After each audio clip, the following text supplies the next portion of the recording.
Graça e paz, amados irmãos. Boa tarde a todos. Boa noite aos irmãos que estão nas suas casas. O pastor está aqui, já esteve de manhã na igreja orando, apresentando a vida dos irmãos. E agora nós estamos gravando essa mensagem para que você possa ser edificado na palavra de Jesus. Amém?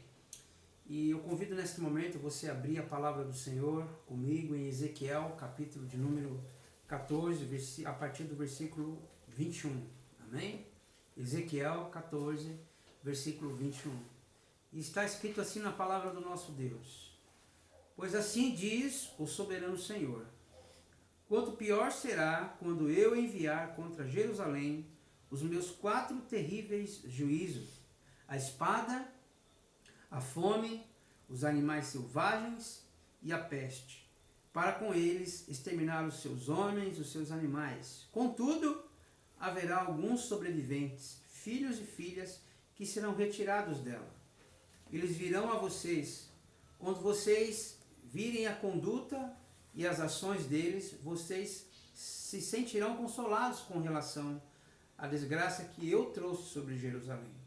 Vocês se sentirão consolados quando virem a conduta e as ações deles, pois saberão que não agi sem motivo em tudo quanto fiz ali. Palavra do soberano, o Senhor. Vamos orar? Querido Deus e eterno Pai, estamos diante da Tua santa e poderosa palavra. Senhor, eu quero rogar ao Senhor que esta palavra, que vai ser ministrada agora, possa realmente, meu Pai, edificar o Teu povo, possa realmente, Pai, tirar o Teu povo do comodismo, possa levar o Teu povo, Senhor Deus, a refletir sobre esse momento tão crítico que nós estamos vivendo no nosso país e no mundo afora. Senhor, nos ajuda, ilumina-nos nesta noite e que o Teu nome seja glorificado. Nós oramos em nome de Jesus. Amém e amém. Amados irmãos, nós acabamos de ler um texto em que, no seu contexto, Deus está para derramar o seu julgamento, e o seu julgamento é inevitável, segundo a palavra de Deus. E o título e o tema que eu queria trabalhar hoje, nessa noite, com a igreja, com os amados irmãos e todos aqueles que vão compartilhar este vídeo, essa palavra, eu tenho certeza que vai atingir o coração e a vida de muitas pessoas. E o título que nós vamos trabalhar é: O juízo de Deus chegou, mas há esperança para o povo de Deus. Amém? O juízo de Deus chegou, mas há esperança para o povo de Deus. Diante desse texto que nós acabamos de ler, irmãos, nós aprendemos que Deus, Ele, através da sua soberania, do seu poder, Ele exerce também o seu juízo. E existem 4 maneiras de Deus exercer o seu juízo sobre aqueles que não temeram, sobre aqueles que não obedeceram a sua palavra, que nós acabamos de ver aqui. Deus usa como juízo a espada, a fome, os animais selvagens, né, que a gente chama do desequilíbrio ecológico, e as pestes, as pragas, as doenças, as enfermidades. Penso que esse momento em que estamos passando nada mais é do que o juízo de Deus sobre toda a raça humana. E eu queria especificar isso aqui hoje no nosso país, no nosso Brasil, que nós estamos enfrentando essa situação. Talvez você se pergunte: mas pastor, e onde está o amor de Deus? Nós estamos sofrendo tanto, nós estamos vendo pessoas morrerem, idosos, pessoas mais novas, pessoas mais velhas. Onde está o amor de Deus e a misericórdia de Deus? Eu respondo para você, meu irmão, no mesmo lugar onde está o Deus que se ira, onde está o Deus de que não se pode zombar do seu nome. No passado, se nós olharmos para o passado, meus irmãos, nós vamos aprender muita coisa. É interessante que o passado nos ensina muitas coisas. Nós não podemos esquecer o passado. Nós não podemos ser pessoas sem memórias do que aconteceu no passado, porque o passado nos ajuda muito a gente começar a entender e compreender por que muitas coisas estão acontecendo no nosso presente hoje. E com certeza vai nos ajudar a melhorar o nosso futuro. Então, quando eu falo para a gente olhar para o passado e nós examinarmos as Escrituras, nós vamos ver que por todas as Escrituras, meus irmãos, Deus na sua santa palavra, ele castigou o povo, ele puniu o povo, porque o povo viveu de maneira inconsequente, de maneira debaixo da desobediência, vivendo como se Deus não existisse. E nós sabemos que hoje no nosso tempo não é diferente. Hoje nós vemos um mundo em total desobediência, um mundo que estão em consequências terríveis hoje, irmãos, que vive da mesma forma como viveu os povos passados, como se Deus não existisse. Em Gálatas capítulo 6, versículo 7, vai dizer que não se deixe enganar, de Deus não se zomba, pois o que o homem semear, isso também colherá. Quem semeia para a sua carne, da carne colhe a destruição. Mas quem semeia para o Espírito, colherá a vida eterna. Então perceba, meus irmãos, que a palavra de Deus nos diz que nós não podemos zombar de Deus, não podemos se esquecer que de Deus não se zomba. E nós não podemos se esquecer, irmãos, que Deus está assentado no seu alto e sublime trono, governando para sempre. E Ele está plantando, e nós podemos observar, então, meus irmãos, que a humanidade de hoje, especificamente no Brasil, né, as pessoas estão plantando uma vida de promiscuidade, uma vida distante de Deus, um mundo que está perecendo por falta de conhecimento da palavra de Deus. E alguns têm conhecimento da palavra de Deus, e não alguns, mas muitos, né? E a gente vê que o mundo tem afrontado a Deus, o mundo tem zombado de Deus. Vamos nos lembrar ali no passado, né? Como eu falei para os irmãos, que o passado nos ajuda a entender um pouco a situação que nós nos encontramos hoje. Por exemplo, se o irmão voltar comigo no tempo, no ano de 2015, na cidade de São Paulo, na Avenida Paulista, aconteceu ali a 19ª edição da Parada Gay. Eles estavam passando pela avenida, estavam ali, e chegou um determinado momento, eles pararam em frente à igreja e começaram a fazer gestos obscenos de baixo teor e pegaram então alguns objetos, né? Pegaram ali então alguns objetos que para a igreja católica ali eram sagradas, né? Como o crucifixo. Então, naquela ocasião, em 2015, aquelas pessoas pegaram e começaram a fazer gestos, como, por exemplo, pegaram o crucifixo e colocar nas suas partes íntimas. E aí, a gente olha e não aconteceu nada, simplesmente eles zombaram da igreja, zombaram de Deus, da sua palavra, e simplesmente ali realmente não houve nada, né? E eu acho que passaram pela cabeça daquelas pessoas: Deus não existe. Esse Deus que esses cristãos servem, ele deve estar morto, porque a gente zomba dele e ele nada faz. Olha só, nós estamos bem, muito bem. Mas mais para frente um pouquinho, irmãos, em 2017, na mesma avenida, no mesmo lugar onde as pessoas faziam as suas passeatas, as suas manifestações, aconteceu ali no Museu da Arte Moderna. Temos um homem nu, deitado sobre o chão, com o pretexto de que aquilo era arte, né? E uma criança, das quais a Bíblia fala que é delas que sai o perfeito louvor, aquela criança é constrangida a tocar nas partes íntimas daquele homem, colocando aquela criança em choque com a sua pureza, né? Constrangendo aquela criança e tirando dela, né, a sua pureza. E tudo isso em nome de uma liberdade de expressão. Em 2019, estamos agora com outras manifestações. Agora no carnaval, o grupo Gaviões da Fiel está fazendo no seu enredo de carnaval uma apresentação onde Jesus é derrotado por Satanás. E eles foram abordados e perguntaram para eles, né? O que eles queriam dizer com aquilo. Eles disseram que queriam chocar o mundo. Eles queriam impactar o mundo e eles conseguiram. Mais uma vez zombando do nome de Deus, do nome de Jesus.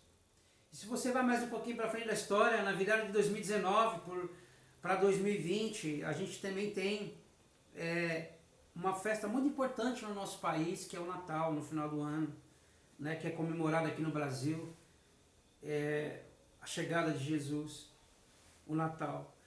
O grupo Porta dos Fundos, os irmãos lembram bem, faz uma ceia diferente. A ceia deles trazia um Jesus homossexual, uma Maria lésbica, apóstolos drogados e uma confusão em nome da arte. Não, eles não estavam ali simplesmente fazendo aquelas cenas, eles estavam zombando de Deus. Eles estavam afrontando ao Deus do céu, o Deus Todo-Poderoso. E mais um pouquinho para frente agora, recentemente, irmãos, vocês talvez devem ter lido e visto isso em algumas manchetes. O Carnaval de 2020, desse ano, o grupo de carnaval chamado Mangueira estava novamente afrontando a Deus, zombando de Deus, e no seu enredo ele coloca um Jesus da gente. Um Jesus totalmente humano, um Jesus que não tinha divindade, que não era santo, e eles invertem os valores, e esse Jesus ele era homossexual, outra hora eles falavam que ele era mulher, outra hora ele era homem, e as pessoas podiam imaginar o que quisessem desse Jesus. Maria era lésbica, e eles estão andando no seu grupo carnavalesco, em nome da arte, e na canção que eles cantavam, a seguinte frase que eles cantavam era o seguinte: rosto negro, sangue índio, corpo de mulher, moleque pulento, no buraco quente, meu nome é Jesus da gente, né? Mulher, moleque pilintra. Essa é a realidade do mundo, irmãos, que nós nos encontramos hoje, especialmente aqui no Brasil. Estamos vendo uma nação distante de Deus. E essa é uma grande realidade. Mas a palavra de Deus vai dizer, irmãos, como nós acabamos de ler em Gálatas, de Deus não se zomba, pois aquilo que o homem plantar, ele vai colher. Então, eu posso dizer para os irmãos com toda a certeza que chegou, como eu coloquei aqui no tema da nossa mensagem, o juízo de Deus chegou. O juízo de Deus chegou, irmãos. O juiz está às portas. Nada ficará impune. Toda a zombaria, tudo aquilo que fizeram para denegrir o nome do Senhor e da sua igreja. Chegou o dia em que teremos de acertar as contas. E o justo juiz está às portas para julgar o mundo. Mas eu queria chamar a sua atenção também para dois fatores. Deus vai julgar o mundo, mas também vai julgar a sua igreja. Não podemos esquecer disso, para que nós não possamos entrar num estado de soberba e também criarmos uma ideia de que Deus vai punir o mundo e nós vamos dar risada, nós vamos ficar por cima da carne seca. Não é essa a mensagem que eu vim trazer hoje, porque nós também cristãos, também devemos, irmãos, olhar para nós, fazermos uma alta análise de nós mesmos e olharmos para nós mesmos e prestarmos atenção, porque também Deus, antes de julgar esse mundo, vai julgar a sua igreja, vai julgar o seu povo, vai julgar você crente, vai julgar nós crentes. E se você pensa que a igreja está fora desse contexto de profanação, de zombaria, vamos dar uma olhada também, meus irmãos, para a igreja hoje. Né? Vamos dar uma olhada para a igreja hoje, como a igreja está se comportando. O que a gente encontra na igreja hoje? O divórcio entrou avassaladoramente. A ganância se tornou o foco no mundo material para os crentes, a tal ponto de as pessoas procurarem as igrejas que os estimulem a conquistarem mais, a terem mais, a possuírem mais e mais. São aquelas palavras que a gente já ouviu falar, né? Os coachings, né?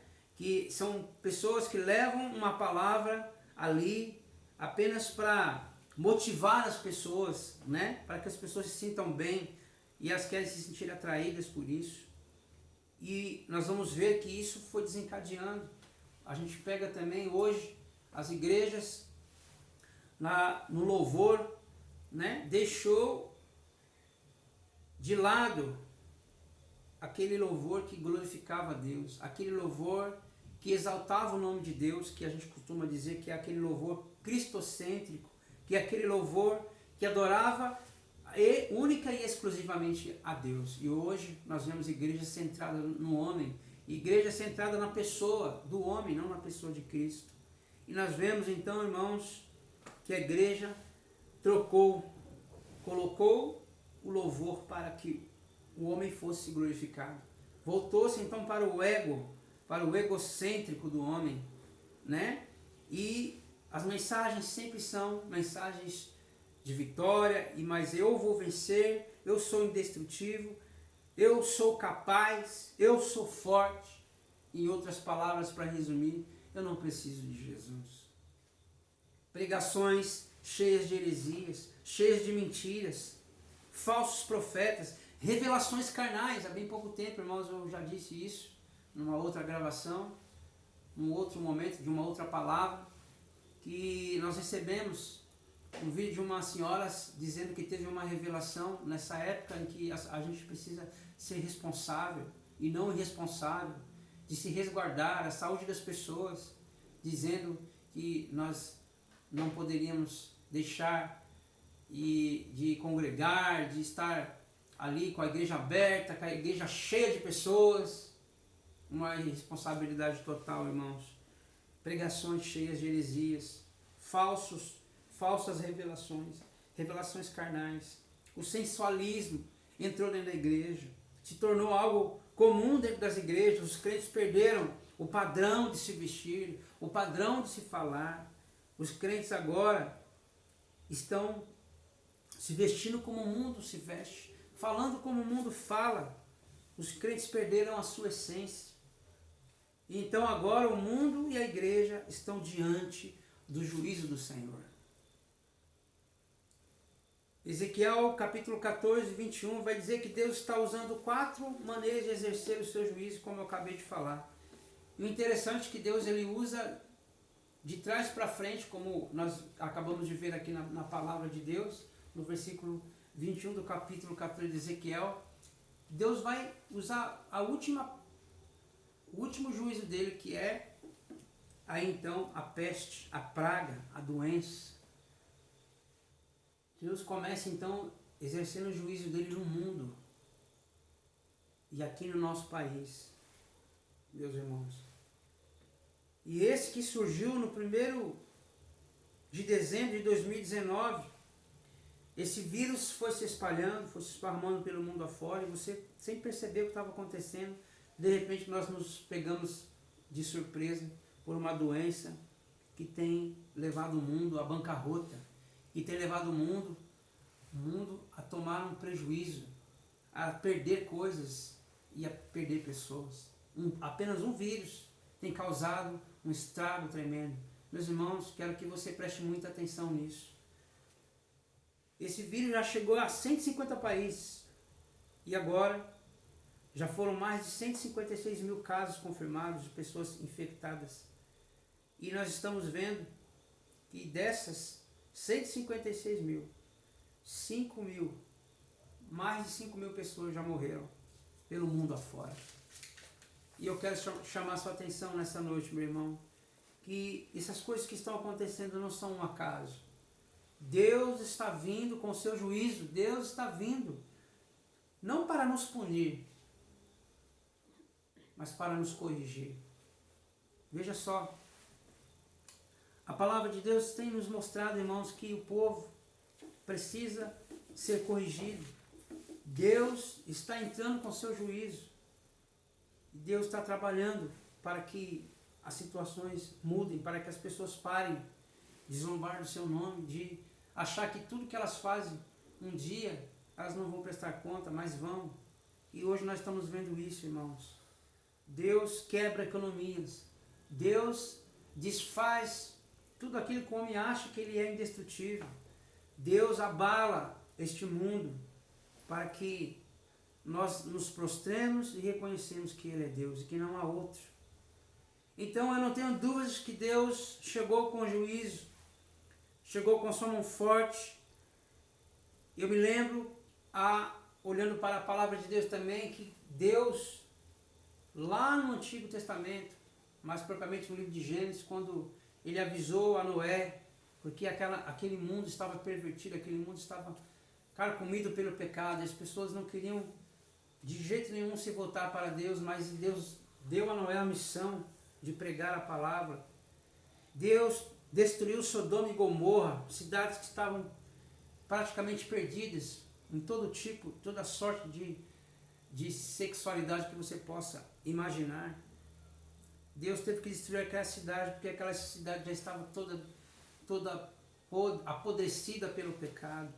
E nós vamos ver que Deus vai entrar com justiça, porque Deus, irmãos, Ele não tolera, embora Ele não tolera essa maldição, né, do pecado entrar e continuar destruindo a vida das pessoas. Deus é amor, mas Ele também é justiça, a gente já falou sobre isso. E o que a gente pode aprender aqui hoje, nessa noite, meus amados irmãos? A primeira verdade que eu aprendi, que esse texto falou muito comigo, é que Deus não julga o homem sem antes ter dado tempo a ele para que se arrependa. Essa é a primeira verdade que eu quero deixar para você, meu irmão e minha irmã, e que você escreva isso, que você anote isso. Deus não julga o homem sem antes dar a ele tempo antes para que ele se arrependa, para que ele se volte para Deus. Você vai ver, meu amado irmão, como eu citei Noé e entre outros, que Deus, Ele nunca veio com juízo da noite para o dia. Deus, Ele, no seu tempo, na sua misericórdia, a sua misericórdia ela é extensa, ela é grande, Deus é paciente, a palavra de Deus vai dizer que Deus é longânimo. Deus, Ele espera, Ele retarda a sua ira, a sua justiça, para que o homem possa se arrepender. Deus dá esse tempo, mas, meus irmãos, chega um momento que com certeza o tempo se acaba e a conta chega. E é o que nós estamos vivendo hoje. Em Jeremias capítulo 44, versículo 4, Deus enviou os seus profetas de madrugada, dizendo para o povo se arrepender, para o povo se voltar para Ele. Mas o povo simplesmente não aproveitou a oportunidade. No Egito, Deus puniu os egípcios quando mataram as crianças hebreias, jogando aquelas crianças inocentes no rio Nilo. Aqueles egípcios arrogantemente achavam que Deus não existia, que Deus era uma ideia na cabeça dos israelitas, do povo hebreu. Mas Deus se levantou, meus irmãos, e quando Ele se levantou, Ele levantou um libertador e enviou aquele libertador e enviou também aquelas pragas, aquelas pestes todas que vocês já conhecem, e parece que nós estamos vivendo um momento muito atual, como nos dias de hoje. Deus deu tempo para aquele povo se arrepender. Foram 430 anos e o juízo de Deus também chegou naquele lugar. Então, meus amados irmãos, por incrível que pareça, nós devemos pensar Com o que você está preocupado? Tem muitas pessoas que estão preocupadas se vai faltar comida dentro de casa. Tem muitos crentes que estão preocupados se vai faltar comida dentro de casa.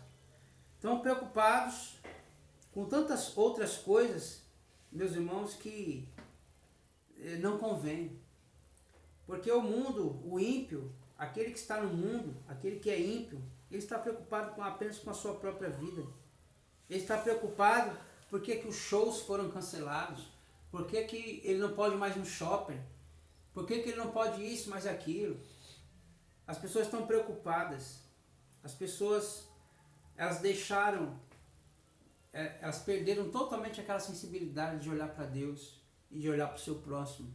E Deus, no seu juízo, permitindo tudo isso, Ele quer nos fazer essa pergunta. Com o que você está preocupado? Com o que você se preocupa de verdade?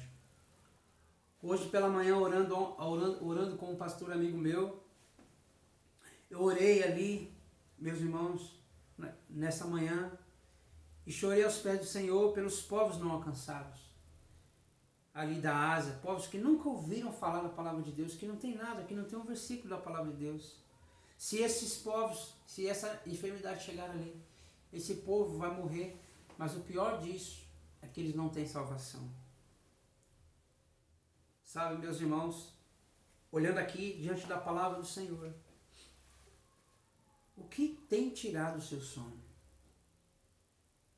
Você está preocupado com o quê? O que está tirando o seu sono? E, amados irmãos, nós temos que nos voltar para Deus. Arrependei-vos é a palavra para nós crentes.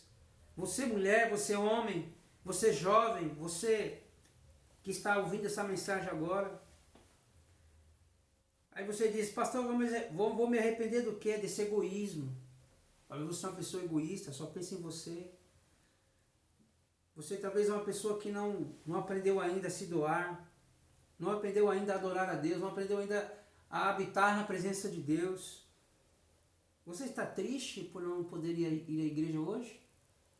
Ou você não está nem aí? Eu pergunto para você. Se você está triste, se você não está contente, porque você está em casa, você gostaria de estar na igreja louvando a Deus, isto é um bom sinal. Mas se você não sente tristeza, nem neste momento, de não poder estar na igreja com seus irmãos, de não poder estar louvando a Deus, de ouvir a palavra ali presencialmente, você tem um vazio existencial na sua alma e você precisa entregar a sua vida de verdade para Jesus. Porque todos aqueles que um dia nasceram de novo amam estar na casa do Senhor. Deus está julgando a igreja. Deus vai julgar a igreja. E nesse julgamento, meus irmãos, não é porque Deus ele quer destruir com a gente, não. O julgamento de Deus é para que quando Ele vier julgar-nos, Ele quer encontrar homens e mulheres prontos para se arrepender. Prontos para dizer a Deus, Senhor, eu me arrependo. Todas as vezes que eu faltei aos cultos, todas as vezes que eu deixei de ser um homem fiel a Ti, uma mulher fiel, todas as vezes que eu tive a oportunidade de abençoar a Tua obra, de servir ao Senhor e eu não fiz por negligência. Fomos negligentes. Você precisa reconhecer, meu irmão, faça uma autoanálise. O Salmo 91 vai dizer, aquele que habita no esconderijo do Altíssimo, a sombra do Onipotente descansará. Engraçado, nós lemos esse Salmo como uma forma de encontrarmos consolo, de encontrarmos uma esperança. Mas saibam, meus irmãos, esse Salmo é muito lindo, mas muito profundo. E a gente às vezes lê por ler, mas a gente não presta atenção. A Bíblia vai dizer que aquele que habita, somente aquele que tem vida com Deus, somente aquele que está voltado o seu coração para Deus, que está em um relacionamento íntimo com esse Deus, esse Deus o livrará do laço do passarinheiro. Este Deus o livrará da peste perniciosa. Este nenhum mal alcançará a sua casa. Este será protegido pelo Senhor. O Senhor te colocará debaixo das suas asas, de sorte que a mortandade que assola o meio-dia e a praga que assola a noite não te alcançará. Mas é para aqueles que habitam no esconderijo. É aqueles que estão ligados com Deus, é aqueles que estão num relacionamento sério com Deus, que são comprometidos com esse Deus. Essas promessas para aqueles, somente para aqueles, irmãos, que creem em Deus. E a segunda verdade que eu quero destacar aqui é que há livramento para mim, para você que está servindo a Deus, para você que fala, que está sentindo essa palavra realmente tocar o seu coração. Há esperança para você, meu irmão, há esperança para mim, há livramento para nós nessa epidemia que está consumindo o nosso país. Há livramento para aqueles que estão em Deus e Deus está neles. Meus irmãos, é bem verdade que temos que fazer a nossa parte. É bem verdade que temos que procurar realmente, como pessoas sensatas, de bom senso, procurar seguir o que as autoridades estão nos instruindo, né? Esse isolamento que a gente está fazendo, a igreja praticamente sem culto, a gente tendo que gravar para vocês, mas a gente procurar fazer nossa parte, mas a gente nunca se esquecer, irmãos, que o nosso livramento virá do Senhor, amém? O nosso livramento virá do Senhor. Então aquele que está em Deus e Deus nele, Deus nos guardará e nos protegerá. Coloque sua vida em ordem, meu irmão, minha irmã, jovem, coloque sua vida em ordem. Deus diz na sua palavra em Deuteronômio, capítulo 32, versículo 39, vejam agora que eu sou o único, eu o mesmo. Não há Deus além de mim. Faço morrer e faço viver. Feri e curarei, e ninguém pode se livrar da minha mão. Deus abate, mas também é Deus que levanta. Deus que fere, mas também é o Deus que cura. Os médicos e a ciência, todos estão no esforço, numa tarefa eminente de tentar encontrar a cura para essa enfermidade. Mas eu posso dizer com segurança para você, meu irmão, Deus já tem a cura. E eu pergunto a você, você está pronto? Você tem vivido ao modo de Deus ou você tem vivido ao seu próprio modo? Como você tem vivido? Que o Senhor nos abençoe com a sua poderosa palavra e que Ele nos dê a graça para nós continuarmos servindo a Ele. Que Deus nos abençoe. Vamos orar nesse instante. Senhor Deus e Pai, nós estamos diante da Tua Santa Palavra. Obrigado. Eu tenho certeza que o Senhor vai falar com o Teu povo e edifica a Tua igreja, Pai. Estamos distantes, mas estamos orando uns pelos outros. E eu peço ao Senhor, em nome de Jesus, Senhor, que nós, diante da Tua Santa Palavra, possamos entender que o Senhor é um Deus justo. O Senhor não vai agir com injustiça. O Senhor vai fazer a Tua justiça valer diante de tanta zombaria, diante de tantos aqueles que provocam, Pai, o Teu nome, que provocam para que o Senhor acenda a Tua ira. Mas sabemos que a Tua justiça, ó Deus, que a Tua ira é santa e ela não traz prejuízos para aqueles que obedecem a Tua palavra. Que o Teu povo possa obedecer, que nós possamos, ó Pai, realmente nos humilhar diante da Tua mão, porque cremos que ao tempo do Senhor, o Senhor há de nos exaltar. Que o Senhor guarde o Teu povo, livre o Teu povo essa semana de todo mal, ó Pai, e livra também dessa peste, Senhor. E nós oramos para que o Senhor destrua isso. Sabemos que o Senhor vai operar, sabemos que o Senhor já tem o fim, a data já está, ó Pai, marcada para o fim dessa peste na nossa nação e no mundo afora. Nós clamamos para que o Senhor nos ajude a suportar e a crer que o Senhor tem o melhor para as nossas vidas. Em nome de Jesus nós oramos. Amém e amém.